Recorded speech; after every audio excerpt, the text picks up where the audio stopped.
খাল খনন কর্মসূচি শুরু হয়েছে।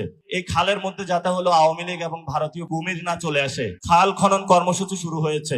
আমরা এটাকে সাধুবাদ জানাচ্ছি, কিন্তু মনে রাখতে হবে এই খালের মধ্যে যাতে হলো কুমির না চলে আসে। এই যে ভারতের সাথে যে চুক্তিগুলো হয়েছে আপনাদের এবং আওয়ামী লীগের যে চুক্তি হয়েছে, সেই চুক্তির মধ্য দিয়ে এই খালের মধ্যে যাতে হলো আওয়ামী লীগ এবং ভারতীয় কুমির না পড়ে, আমরা সেই কুমির সম্পর্কে আপনাদেরকে হুঁশিয়ার করতেছি।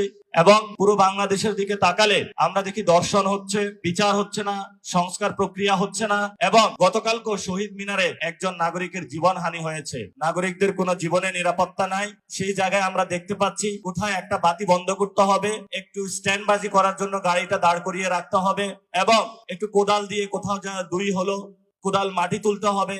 আমরা দেখেছিলাম শেখ হাসিনার সময় অনেক উন্নয়ন হয়েছিল, কিন্তু পুকুর চুরি দুর্নীতি হয়েছিল। তো আমরা আশা করব এই খাল খনন কর্মসূচিতে যাতে এই ধরনের দুর্নীতির ছোঁয়া না পড়ে এবং কোনো কুমির চলে না আসে, আমরা সেই বিষয়ে হলো প্রধানমন্ত্রীর কাছে আহ্বান রাখবো। তো অনেকে আমাদেরকে বলে যে তোমরা কথা বলো, তোমাদেরকে কিন্তু খেয়ে ফেলবো। খেয়ে ফেললে কি হবে? হয়তো জেলে নিলে ইমরান খানের মতন অবস্থা হবে।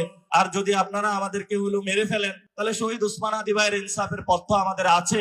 আর যদি বেঁচে থাকি, চাঁদনাবাজি, সন্ত্রাস, দুর্নীতির বিরুদ্ধে আমাদের লড়াই চলবে।